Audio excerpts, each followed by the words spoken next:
আসসালামু আলাইকুম বিসমিল্লাহির রহমানির রহিম। কাছে ও দূরে যে যেখান থেকে আমার ভিডিওটা দেখছেন সবাইকে অগ্রিম ঈদের শুভেচ্ছা জানিয়ে শুরু করছি ঈদ স্পেশাল ময়দা বা আটার সেমাই রেসিপি। এই সেমাইটা আমি বাসাতেই বানিয়েছি। আমার মায়ের একটা সেমাই ভাঙানো কল ছিল, সেই কলটা নিয়ে এসে আমি এবং আমার হাজব্যান্ড এই সেমাইটাকে বানিয়ে রোদে শুকিয়ে তারপর আমি আপনাদের সাথে রান্না করে শেয়ার করছি। এই সেমাইটা খেতে কিন্তু বাজারের সেমাইয়ের চাইতে কোনো অংশে কম নয়। আমাদের গ্রামের অধিকাংশ মানুষ এই সেমাইটা ঈদের দিনে রান্না করে থাকে, আমিও তার ব্যতিক্রম নয়। কি আর বলবো, এই সেমাইটা এত বেশি যে মজাদার হয়ে থাকে না খেলে বুঝতে পারবেন না। চলুন দেখে নেওয়া যাক এর প্রস্তুত প্রণালী।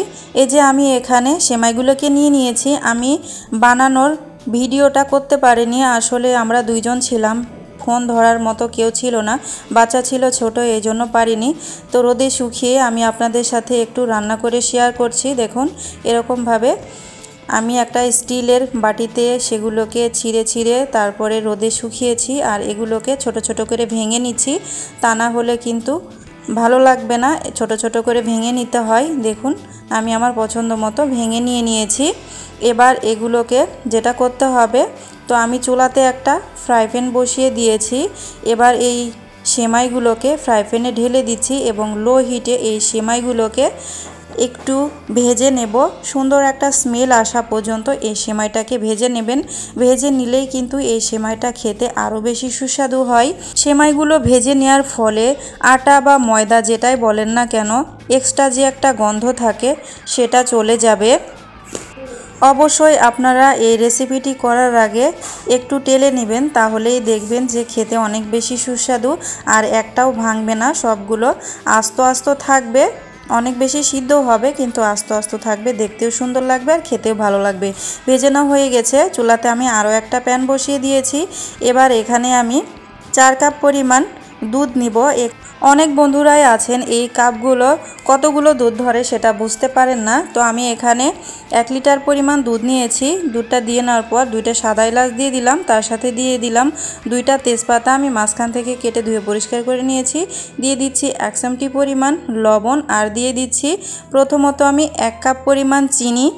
চিনিটা আপনারা পছন্দ অনুযায়ী দিয়ে নেবেন, যে যেরকম মিষ্টিটা খাবেন সে সেরকম দিয়ে নেবেন। পরে যদি আমার লাগে পরবর্তীতে আরও আমি দিয়ে নেব। তার সাথে আমি আরও দিয়ে নেব 8-10টা কিশমিশ, তার সাথে আরও দিয়ে নেব কিছু ভাজা বাদাম।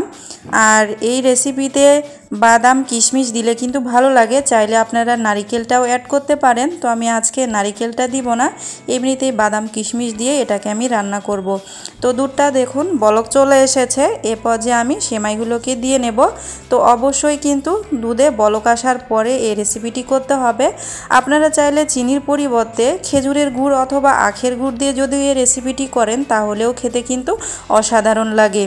তো সবগুলো সেমাই দিয়ে নেওয়ার পর আমি নেড়ে চেড়ে এটাকে রান্না করতে থাকবো, অনবরতই নাড়ব, তা না হলে নিচে লেগে যেতে পারে। দুধের পরিমাণটা যদি আপনাদের আরও বেশি দিতে হয় দিবেন, যদি বেশি নরম খেতে চান।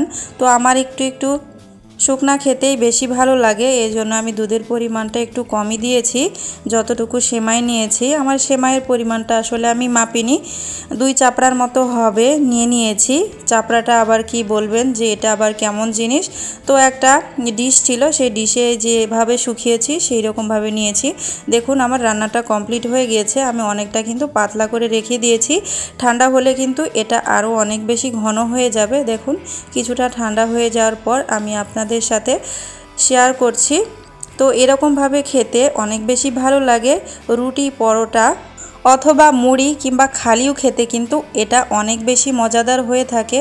দেখুন কতটা সুন্দর গ্রেভি হয়েছে, আর দেখতেও কিন্তু মাশাআল্লাহ অনেক লোভনীয়। আপনারা এই রেসিপিটি অবশ্যই ট্রাই করবেন। এটা কিন্তু বাজারে কিনতেও পাওয়া যায়, আর যাদের বাসায় মেশিন আছে তারা তো বানিয়ে অবশ্যই খেয়ে থাকেন।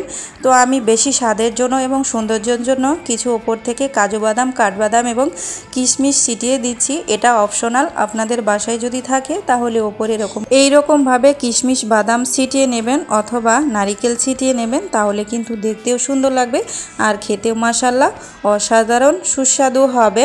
তো আমি ওপর থেকে কিছুটা চীনাবাদামও ছিটিয়ে দিলাম। তো আমার এই ময়দার সেমাই রেসিপিটি কেমন লেগেছে আপনাদের অবশ্যই আমাকে কমেন্টস করে জানাবেন। যদি ভালো লাগে ভিডিওতে একটা লাইক দিয়ে চ্যানেলটি সাবস্ক্রাইব করে বেল বাটনটি অল করে সবসময় পাশে থাকবেন। এতক্ষণ ভিডিওটি দেখার জন্য ধন্যবাদ।